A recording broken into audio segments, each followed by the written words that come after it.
Ay nako. Eto na mga bossing, pumunta tayo dun sa ating last topic natin. Labas na to sa West Philippine Sea, no, mga kababayan. Eto, masasabi ko na tipo bang parang nainguso ni Pangulong Duterte kung saan nagtatago itong si Pugante Kibuloy, mga kababayan. O eto, i-add muna natin. Fugitive na si Apollo Kibuloy. Ayon kay dating Pangulong Rodrigo. Nandiyan lang yan sa tama.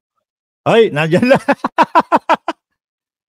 Nasaan daw po ba? Kasi ilang araw na o ilang panahon na din po na nagtatago itong si Kibuloy, mga kababayan. Sabi ni Banat Boy, yung kaibigan natin, oy, suportahan na po yung channel ni Banat Boy, ha? Kumbaga, magaling na vlogger po yan. Papakitaan po kayo ng mga dede, papakitaan po kayo ng mga kumakain ng mic. Doon, talagang hindi ko pinapalagpas yung live niya si Banat Boy, alam niyo po mga kababayan, kasi bardagulan eh. Alam niyo naman po paano tayo nag-umpisa nung ating channel, bardagulan, mga kababayan. Sabi ni Banat Boy, ganyan mga ginawa nila sa ibang shoal na ngayon, isa na sa pinakamalaking naval base nila. Sabi nila fisherman shelter lang tapos naval base na. Correct. No, yan po mga kababayan. Uunti-untiin nila tayo. Pag di ka pumapalag, ayun, nawala na pala yung pinaglalaban natin. Dating Pangulong Duterte, nasaan po si Pastor Kibuloy? Nasaan po? Nandiyan lang yan sa Tamayong. Malaki lang ang Tamayong. Nandiyan lang daw po sa Tamayong. Nako, eto. Malaki lang daw po ang Tamayong. Ibig sabihin po ba nito, kumbaga, nasa loob lang ng Davao eh. Mahina po ang kapulisan ng Davao? Mga bossing? O talagang mahirap lang pasukin, no, ang kampo ni Kibuloy? Mga bossing? Di po ba? It's either sobrang lakas ng kampo ni Kibuloy at hindi kaya ng PNP at hindi kaya ng mga mga huhuli dyan sa Davao, or mahina silang humanap, mga kababayan. Biruin mo, nandun lang sa lugar nila. Dating Pangulo, nasan po ulit si Kibuloy? Nandiyan lang yan sa Tamayong. Malaki lang ang Tamayong. Nasa Tamayong. Nasa barangay Tamayong, Davao lamang umano ang kontrobersyal na religious leader at itinuturing ng fugitive na si Apollo Kibuloy. Ayon kay dating Pangulong Rodrigo Duterte, hindi ko nakita yun. Sabi ni Ma'am Rowena, natawa si Alvarez. Tingnan ko nga, hindi ko nakita yun. Sorry ha mga kababayan, hindi ko nakita yun eh. O yan. Ready? And go. Nasaan po ulit si Kibuloy? Nandiyan lang yan sa Tamayong. Malaki lang ang Tamayong.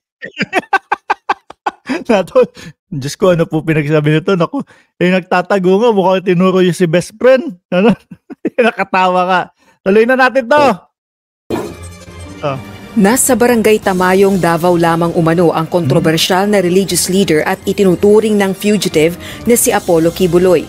Ayon kay dating Pangulong Rodrigo Duterte, kailangan lang isa-isahin ng mga otoridad ang mga istruktura sa lugar para matagpuan ito. Ang Tamayong malaki yan, sa loob maraming bahay. Make sure na sa isang bahay nandyan siya. Because for every bahay, it should be a different search. You would have to get another writ. Iba-iba yan. Marami ang bahay na yan. Kilalang may mga ari-arian si Kibuloy at ang tinatag nitong samahan na Kingdom of... Bundok-bundok pala yun, yung Tamayong. Alam po nung mga, investigador na mga vlogger yan kasi naimbitahan po sila dyan no? Nandito kami po, iimbestigahan namin yung anong bundok ba yun? Yung Glory Mountain ni Pastor Kibuloy, wala naman po kami makita mga beng-beng dito at ang napakababait po ng mga tao dito, kaya po ibig sabihin wala pong ginawang kasalanan itong si Pastor Kibuloy, sabi ng mga vlogger. Gago! Investigador na mga kababayan, ang ganda pang mag-interpret nung nakita nila. Ito po, in-interview ko po yung isa doon. yung isang hardinero. Napakabait po nung hardinero, mga kababayan, no? Ang bait-bait po nila ditong lahat. Sobra ang pagtanggap sa amin dito. Kaya po ito indikasyon na wala pong kasalanan si Pastor Kibuloy. Gago! Ay, naku po Lord. O, tuloy. Jesus Christ sa naturang barangay sa Kalinan District, Davao. Itinanggi naman ng dating Pangulo na nagtatago si Kibuloy sa kanyang bahay sa Davao City. Wala naman tayo doon sa bahay ko.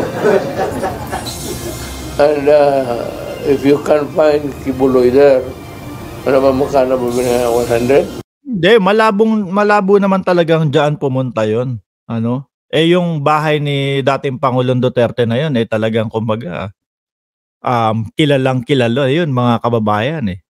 At syempre, bilang mag-best friend sila, talagang hindi naman to mga bobo eh. No? Hindi naman po siguro doon lang po sa sa West Philippine Sea medyo mahina po yung yung pakikipag-deal, no? Pero yung mga ganitong strategy, yung mga magtatago ka, hindi yan magtatago doon sa bahay ni dating Pangulong Duterte. Magaling sila sa mga ganyan na iisipin nila, oy, sa akin ka magtago doon sa bahay ko. Hindi nila iisipin yon. Magagaling sila na matatalino naman din po yung mga yan, no? Tuloy. I'll make it 200,000 or 300 or even 500. Ibuhos ko na lang yung pera ko para maligaya kayo kung makita niyo siguro sa bahay ko. Bilang abogado, 500,000 lang ang pera ni dating Pangulong Duterte ayon sa kanya. Ibuhos na daw po no? O pag nakita niyo si Kibuloy doon sa bahay ko, 200,000.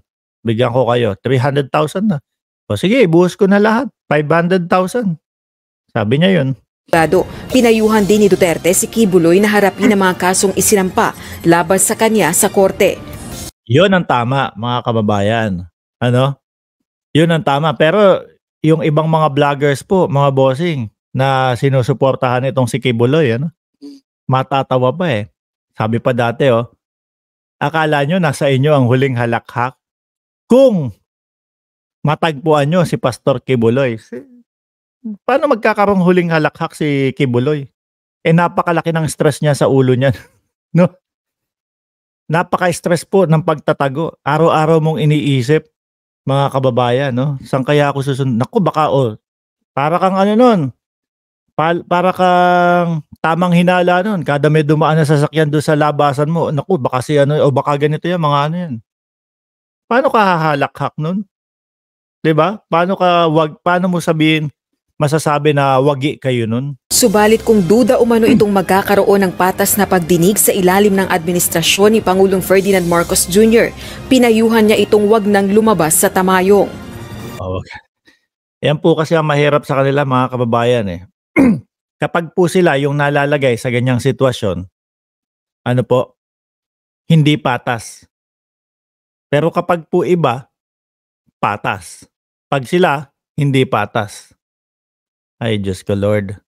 As a lawyer, I would say that you can go to court and fix your case and possibly yun dapat.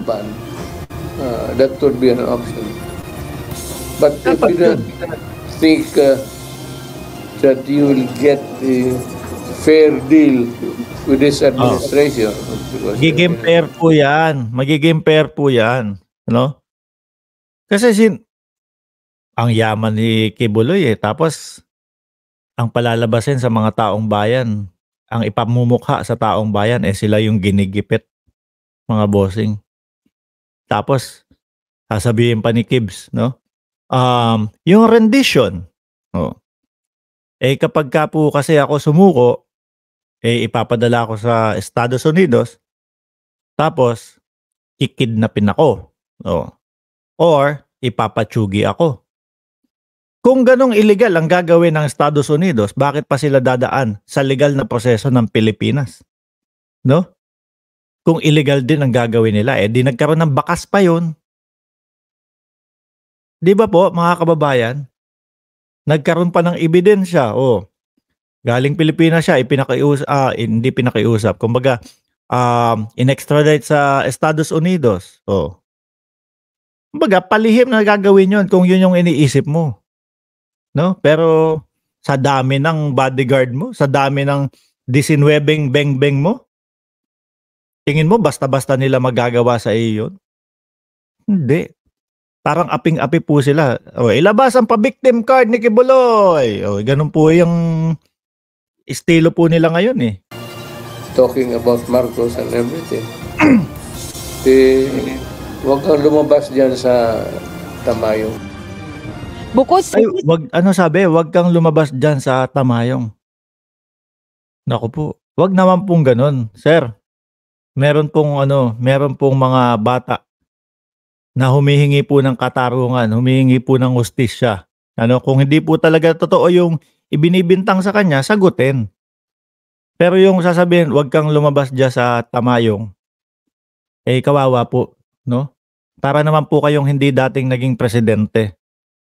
Kasi po dapat ang mga presidente, ang mga leader ng ating bansa, nasa gitna po yan. Sa arrest order ng Senado dahil sa pagtangging dumalo sa pagdinig ni Kibuloy, naglabas na rin ng warrant of arrest ang isang regional trial court sa Pasig City laban kay Kibuloy dahil sa qualified human trafficking. Aroy. Yan pong sa Pasig po, yung qualified human trafficking, mga kababayan, wala kasing bail yan. Ang arrest warrant na itong inilabas laban kay Kibuloy. Nauna nang naglabas ng arrest warrant ang isang korte sa Davao City laban sa religious leader dahil naman sa kasong child and sexual abuse. Gayunman, hanggang ngayon ay hindi pa rin naaaresto ng pulisya si Kibuloy. Ayon sa Davao PNP, kinakailangan nila ng eksaktong impormasyon sa kinaroroonan nito bago magsagawa ng police operations. Ano yun? Gusto isusubo lang sa kanila? Gusto isusubo lang? Nandito si Kibuloy. Kailangan po, medyo double time po tayo dyan, mga bossing. No? Double time po dahil kagaya niyan na meron silang motion to quash itong warrant of arrest na mga ito. Matatalino yung mga, syempre, milyon-milyon po yung pambayad ni Kibuloy 22, no? For sure yan, magagaling na mga lawyer yan, mga kababayan. Hahanap at hahanap ng butas yan para magkaroon ng loophole, no? At masabi, ganito, labag sa karapatang pantao ng kliyente namin yan, kailangan nyo pong kailangan yung mag-double time kasi iniisip na po ng taong bayan na pinapatagal nyo po yan, no? Na pinapatagal lang yung pag-aresto. Ito kumbaga, base po, no, sa pagkakabasa ko nung mga taong bayan, pinapatagal nila yan. Kasi naghahain sila ng motion to quash, no? Mapawalang bisa yung warrant para pag nakakita sila ng ng loophole na yun. Yun yung sasabihin na lang, labag sa karapatan ni Kibuloy yan. Ganun, no? Mag-double time kayo. Rosa Licoz, UNTV News and Rescue. Diyos sa aming sandigan. Ayun po ang ating mga topic ngayong araw na ito. 1,360 viewers. Nako, bago po kayo lumabas dito sa ating channel, huwag nyo pong kalimutan na i-like, no? I-like po yung live stream natin, mga bossing, para naman yung mga DDS na handang tumanggap, no? Na, mali pala itong tinatahak namin. Ito pala yung mga katotohanan, no? Makita nila at mapanood nila yung mga totoong dahilan, mga bossing. Na, yung gobernador, 60 days preventive na suspension. Doon, ang pinapakalat yan, kasi po, pinayagan yung mausog.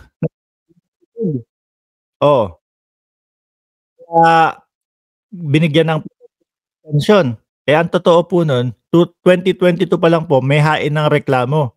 At hindi niya pwedeng sabihin, mga kababayan, ng governor na yon na, nagulat ako, biglang merong reklamo palang ganyan, biglang meron pala sa aking, reklamong ganyan.